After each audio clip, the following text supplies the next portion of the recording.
Assalamualaikum warahmatullahi wabarakatuh. Allahumma sholli ala sayyidina Muhammad wa ala ali sayyidina Muhammad. Talabul ilmi faridatun ala kulli muslimin wa muslimat.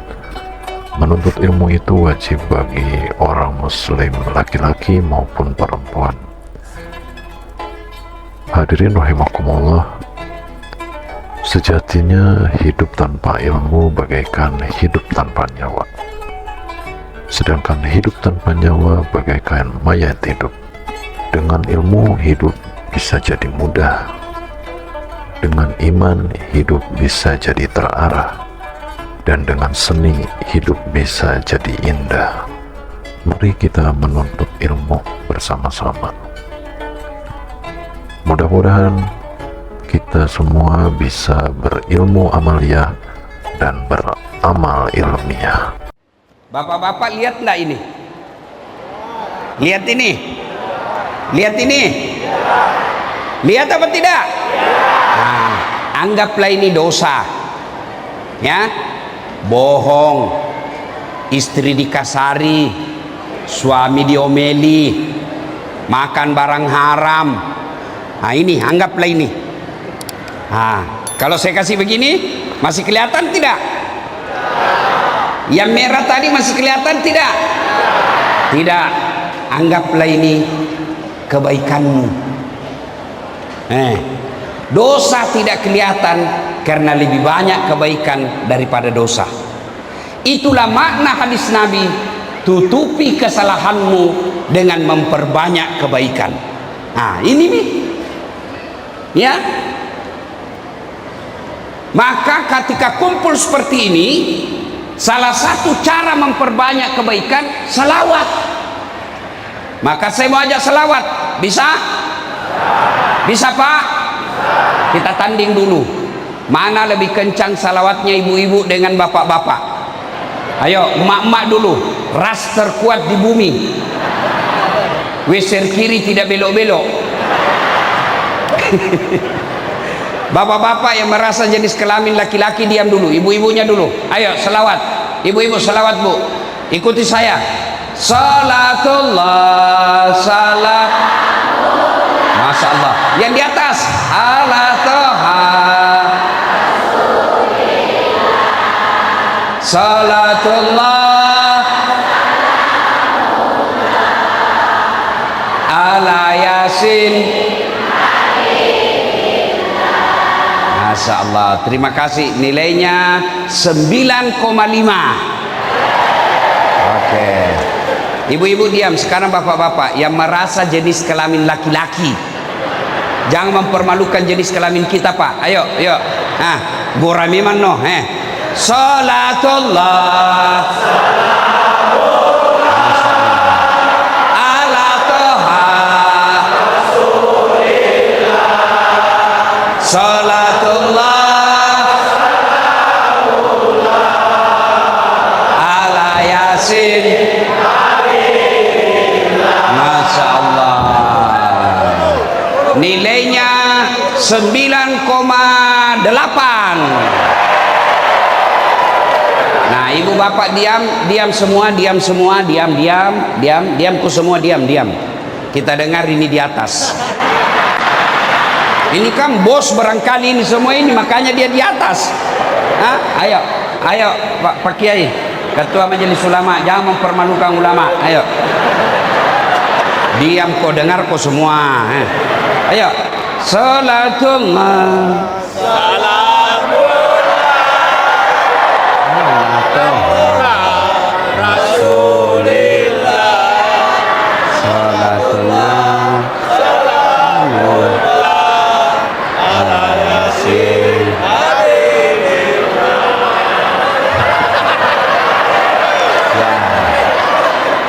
Tadi 9,5 ibu-ibu, bapak-bapak 9,7.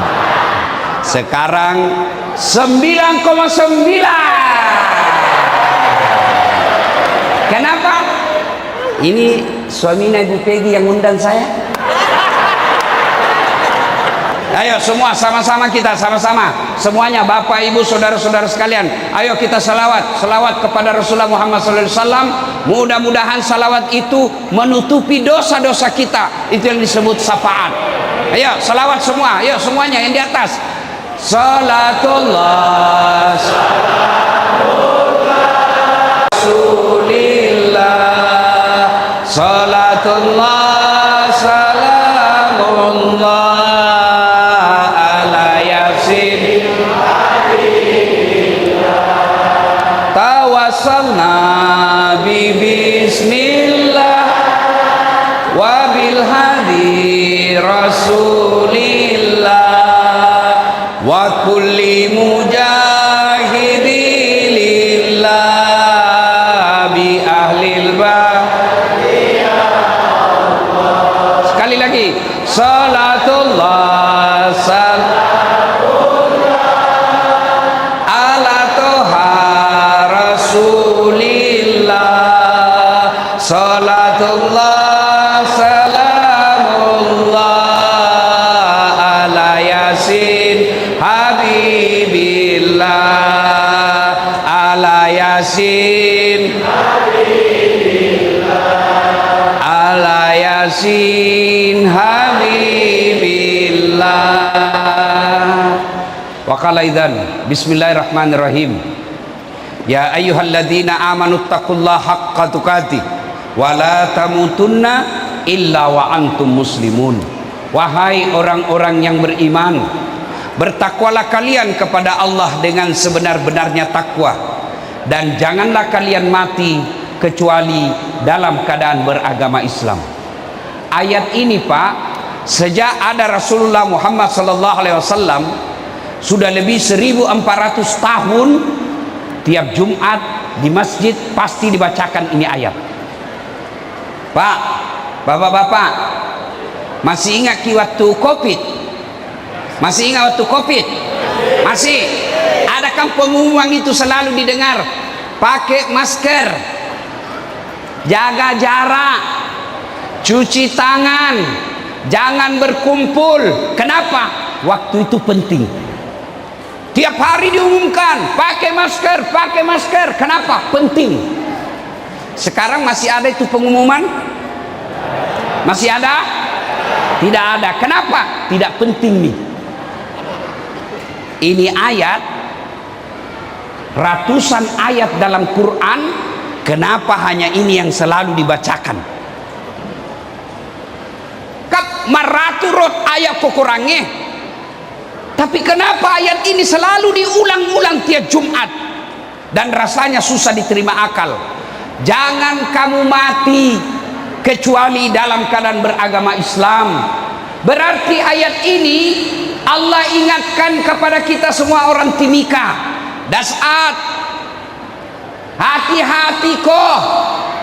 Mengaku kau Islam, belum tentu kau bisa mati bawa Islam. Itu makna ayat itu.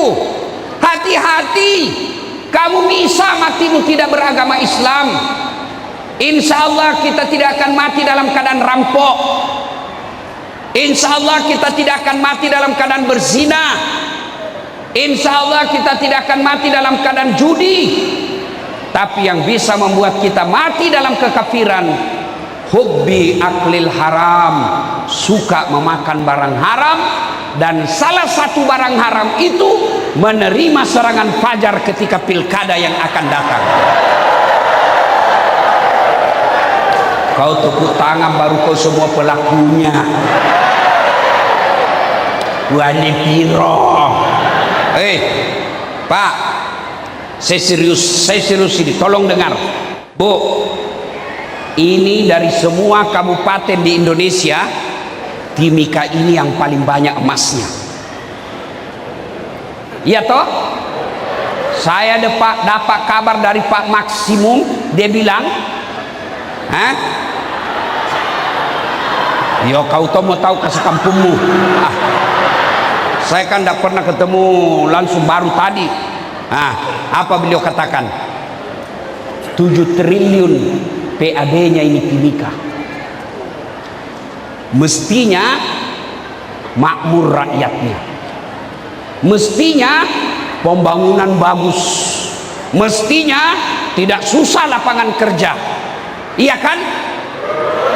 Tapi karena kau memilih pemimpin wanye piro, artinya Bapak Ibu kalau terima uang sogok, Pak, Bu, tidak usah panjang ceramah. Saya mau tanya, kalau kau terima 300.000, kau kaya tidak? Kalau kau terima 1 juta, kaya tidak? Enggak. Bapak-bapak, kalau kau tolak 300.000, miskin kau? Kalau kau tolak 1 juta, kau miskin? Tidak. Tapi yang pasti, kau terima sogok itu menentukan siapa pejabatmu yang akan datang.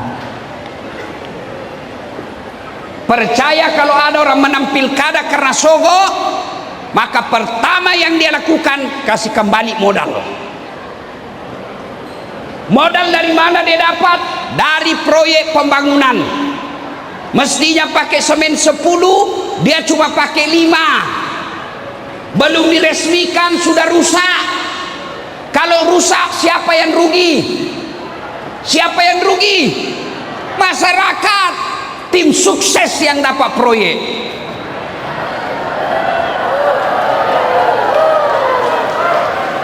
Siapa suruh kau undang, Kak?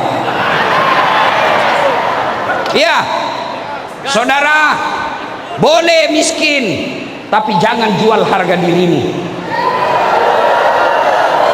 Saya orang Bugis selalu bilang, nah mau kasih asih Kak, tapi ajak mupakatuna Kak. Biar saya miskin, tapi jangan kau hina saya dengan 300.000. Itu orang beriman. Bisa? Kenapa nak cuma 25? Bisa tolak serangan fajar? 100 orang dia orang. Muka-muka serangan fajar semua ini. Bisa tolak uang sogok? Ya Allah, dengarlah janji hambamu.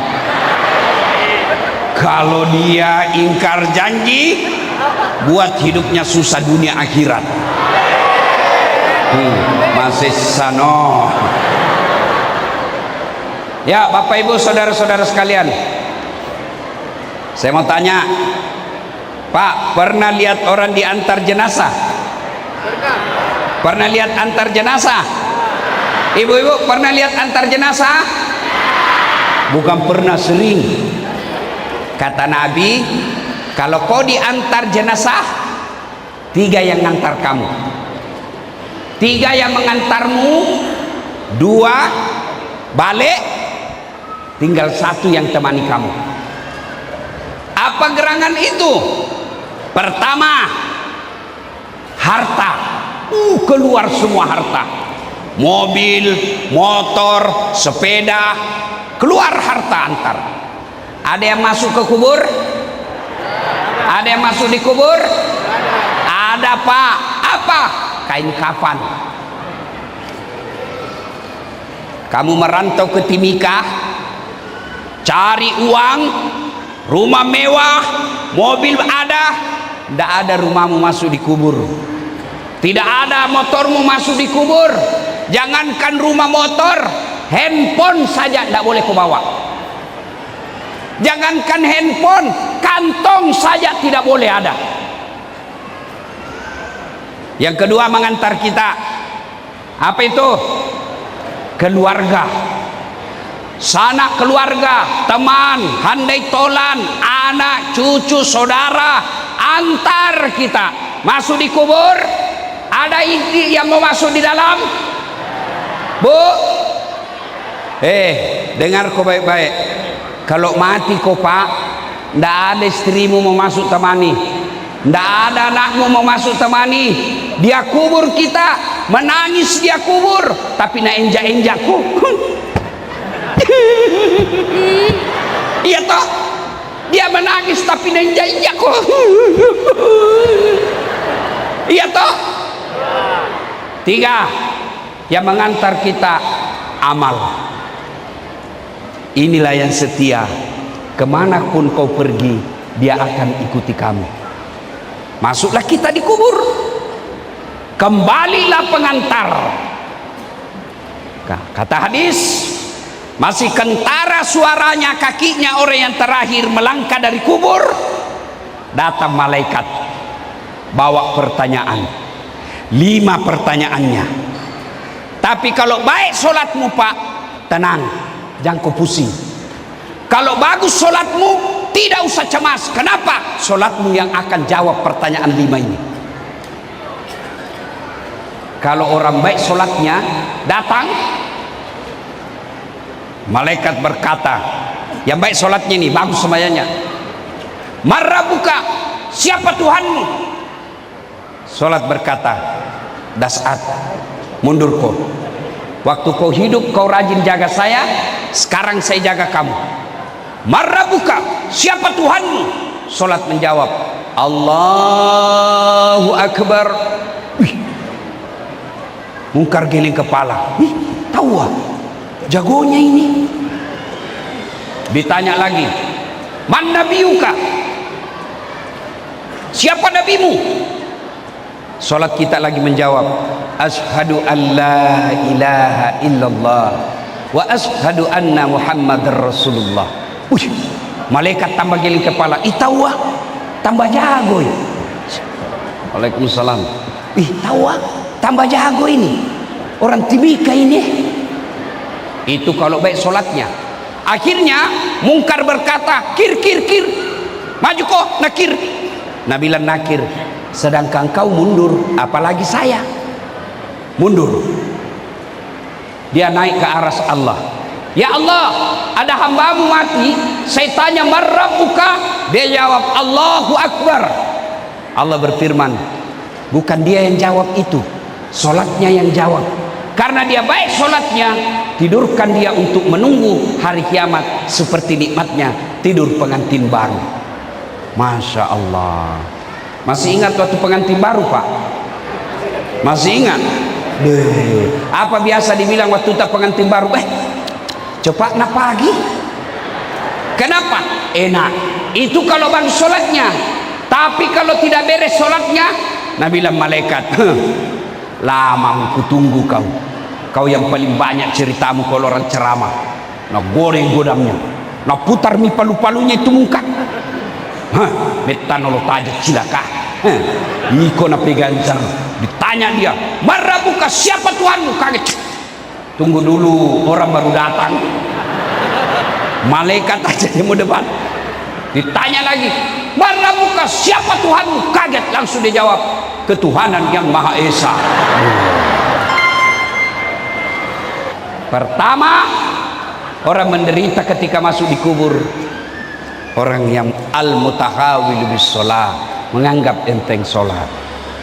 Pak, saya yakin lebih banyak perantau di sini. Dia tinggalkan Jawa, dia tinggalkan Maluku, dia tinggalkan Sumatera, dia tinggalkan Sulawesi, datang ke Timika, merantau cari dunia, merantau cari uang. Tapi sayang, sampai di sini solatnya tidak dia urus. Sampai di sini solatnya tidak dia gubris. Ini yang selalu saya istilahkan, setengah mati bekerja. Begitu dia lapar, dia beli nasi bungkus. Sayangnya setelah ada nasi bungkusnya, nasinya dia buang, bungkusnya dia makan. Paham? Beli nasi bungkus, nasinya dia buang, bungkusnya dia makan. Inilah orang yang merantau dari luar sampai ke Timika tidak sholat. Apa gunanya kau jauh-jauh datang ke sini lalu kau tidak sholat? Apa alasanmu tidak mau sholat? Apa? Bilang kau apa? Apa? Tidak ada kecuali kutu. Hei, bos, Pak, dengarkan ini, dengar baik-baik. Hei, hei, kalau kau merantau ke Timika, sampai di sini susah kau kerja, menderita kau, ada pilihanmu? Ada pilihan? Ada. Balik lagi ke Sulawesi, selesai. Hah? Kau pegawai negeri, ndak na suka kau bupati, ndak na senang kau gubernur. Ada pilihan? Ada pilihan? Ada. Pensiun dini, selesai. Ada ibu-ibu, suamimu cerewet, pelit, kasar, ada pilihan? Ada. Pulangkan saja aku pada ibuku, atau ada pilihan. Bapak-bapak, istrimu cerewet, suka ngomel, malas masak, malas urus anak, ada pilihan? Dua pilihanmu. Kalau tidak cerai, tambah jadi dua. Iya kok. Jelas. Jelas. Menderita di dunia, bos. Menderita di dunia masih ada. Kalau menderita kau di dunia tidak lama dan masih ada pilihanmu. Tapi kalau masuk kau di kubur, masuk di kubur, ada pilihanmu? Ndak enak deh. Datang mereka, lari kau. Begitu kau keluar dari kubur, viral kau satu dunia. Siapa orang paling menderita di kubur? Al-mutahawil bis-shalah. Dia gak sempajamu, tidak ada harapan. Kasihan kita jauh-jauh merantau dari Jawa, dari Sumatera, dari Papua, dari Maluku, dari Sulawesi sampai ke sini. Gajimu cuma 5 juta satu bulan, 7 juta satu bulan, lalu kau tidak sholat. Kalianlah orang yang paling bodoh. Apa susahnya sholat? Apa susahnya? Tidak ada bacaan ku hafal, Ustaz. Datang kau berjamaah di masjid. Kalau imam sudah baca, diam, sah. Ustaz, tidak bisa kena air, tayamum. Masih banyak di sini pasti tidak tahu tayamum. Tayamum, letakkan telapak tangan dinding, usap wajah. Ya, sudah itu telakkan tangan lagi, ini digulung, gulung ini lengan kanan sampai di atas siku. Jam tangan cincin buka, usap. Ini dulu usap. Sampai di sini dulu diusap. Ini dulu.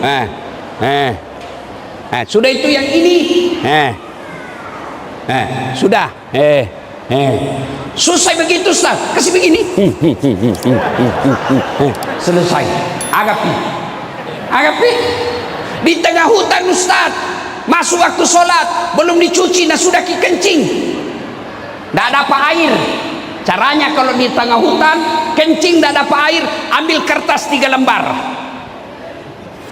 Kalau tidak ada kertas, daun. Bagaimana caranya? Nah ini jangan kasih lihat ibu-ibu. Pertama, daun pertama gosok dari atas ke bawah begini. Yang kedua ambil lagi, bawa ke atas. Dari atas ke bawah. Jangan begini.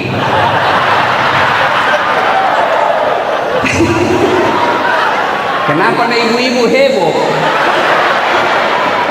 Ya, paham. Kalau dapat air, wudhu lagi, cuci alena beliau, wudhu baru sholat. Kalau tidak dapat air, tayamum biar tidak dicuci, selesai. Apa pi? Sakit kau, Ustaz? Tidak bisa kau berdiri, duduk mako. Sariawan nggak, Ustaz? Sembahyang sariawan mako? Lah.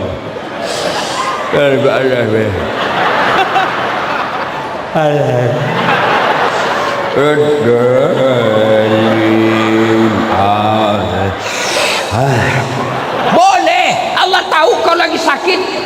Agapi, apa pi? Ndak kuliah, kita di tengah laut, Ustaz. Ndak dilihat kiblat. Lihat kau di mana matahari terbenam. Kalau matahari terbenam di sana, arahkan badanmu, perahumu hadap ke sana. Allahu Akbar. Tiba-tiba perahu goyang. Jangan aku goyang-goyang lagi. Iya, jelas. Nah, masuk makin dikubur. Maka dia Nabi tak. Kau dega ke sempajamu, mbok. Itu semua amalmu yang lain langsung dihapus. Salat Pak. Saya sudah sholat Ustaz. Alhamdulillah. Kalau sudah sholat, ayo datang jamaah di masjid. Alhamdulillah. Saya kemana-mana di masjid di Timika ini Pak, selalu penuh jamaahnya Pak. Masya Allah, hari ini saja sampai di luar. Apalagi kalau subuh, penuh sampai di luar, tidak ada di dalam. Hei, tahu tidak orang berjamaah? Kalau berjamaah itu satu ada disebut imam. Di belakangnya imam, sebelah kanan ada namanya muballaga. Tahu muballaga Pak? Ada itu kalau kita di Masjidil Haram didengar di televisi. Nah bilang imam, Allahu Akbar. Ada yang teriak, Allahu Akbar. Imam bilang, Sami Allahu liman hamid, Rabbana lakal hamd. Muballaga. Ada lagi namanya makmum. Makmum ini kita umumnya. Untuk jadi imam, ya dengar baik-baik, tidak boleh sembarang. Kenapa? Karena kalau salah imam, kacau jamaah. Contoh, Nabi bilang begini, kalau kau jadi imam, ringkaskan bacaanmu. Baca umumnya orang hafal. Ada imam Pak, lampik pembacaan, panjang sekali. Baru mau takbir, lama memang nih Pak.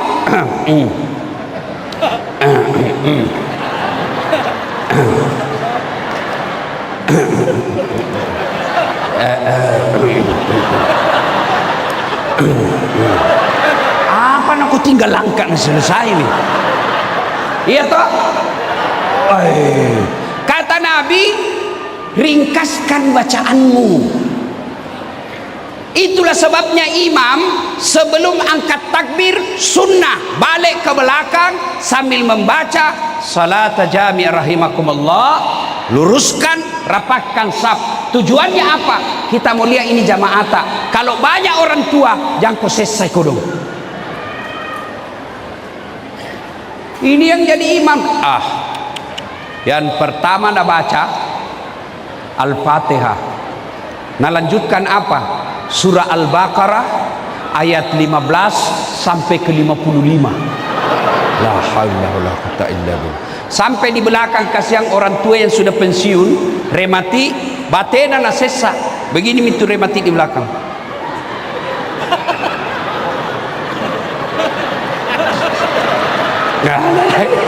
Belum bisa selesai dalam hati dah lampai pembacaan itu nah. Iya toh. Baca yang umumnya ringkas. Yang kedua kata Nabi, baca yang umumnya orang hafal. Tujuannya apa? Satu, supaya kita bisa khusyuk ikut. Coba kalau imam baca Al-Fatihah, kita ikut. Kenapa? Kita hafal. Imam baca surah Wadduha, kita ikut. Kenapa? Kita hafal. Tapi ketika imam membaca surah Al-Baqarah ayat 5 sampai 60, dia khusyuk dengan bacaannya, kita khusyuk dengan hayalan. Kita mau ruku, belum bisa selesai, kita mau ikut. Tidak dihafal, terpaksa kita baca semua itu di dinding. Keadaan keuangan masjid, saldo pengeluaran khutbah Jumat 500.000, bayar listrik 1 juta, saldo total. Nah baca semua, belum bisa selesai Pak Imam, nah baca lagi tuh kalender Persatuan Bugis KKSS Kerukunan Keluarga Sulawesi Selatan, ketua umum, belum bisa selesai, nah baca lagi bajunya orang tim sukses nomor 2.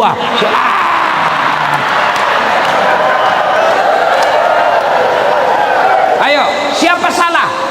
Siapa salah? Siapa salah? Imam. Yang kedua tujuannya dianjurkan kau baca yang umumnya orang hafal, supaya apa? kalau kau salah, ada yang bisa luruskan. Coba beda kalau imam salah, wadduha, kita bisa tegur, kita bisa husu ikut. Tapi kalau kau salah, wayalemu. Ada ini anak muda tidak tahu benar atau tidak. Jadi imam IPA, waktu nana baca Al-Fatihah, aman. Surah panjang na baca, hanya dia yang hafal. Begitu dia baca, tiba-tiba ada cicak jatuh, kena telinganya, stres. Orang stres, nah lupa sambungannya. Dalam hatinya, apa sambungannya ini? Nah lupa betul. Dari belakang juga tidak ada. Suasana hening, diam semua orang satu masjid. Pak Imam bilang, tolong bantu di belakang. Nabila yang di belakang, saya juga tidak tahu. Tiba-tiba dari belakang sekali anak muda teriak, kalau begitu ya sudah, Allahu Akbar. Siapa salah? Siapa salah? Siapa salah? Imam. Ini kejadian waktuku kecil di kampung, kisah nyata. Sujud orang, lama sekali ketika sujud. Tiba-tiba orang bilang, kenapa nah lama sekali nih? Tidak seperti biasanya. Tiba-tiba ada teman saya nak angkat kepalanya, langsung teriak, wih, hilang imam. Ternyata yang ditunggu hilang di tempatnya, Pak. Dia keluar pintu samping, bubar sholat, kacau, tidak jadi berjamaah. Selesai sholat, datang itu imam, ditanya, Pak Imam, maga musalib jamaah, kenapa kau tinggalkan sab? Kentukan, mentukak. Pak Imam, lain kali kalau buang angin, angkat kepalanya orang, biar dilihat kau keluar. Apa nak bilang? Sengaja nak, masiri kak, malu kak kuliah. Siapa yang salah? Siapa salah? Siapa salah? Imam. Maka itulah sebabnya dalam fikih sholat jamaah, jadi imam harus hati-hati. Kenapa? Karena kalau salah imam, salah satu masjid. 27 November Timika pilih imam. Hati-hati pilih imam. Jangan kau pilih imam hanya karena sekampungmu, karena bukan kau memilih ketua kerukunan. Jangan kau pilih imam hanya karena separtai. Jangan pilih imam yang kamu yakin bisa menyelamatkan bangsa, negara dan agamamu di tempat ini.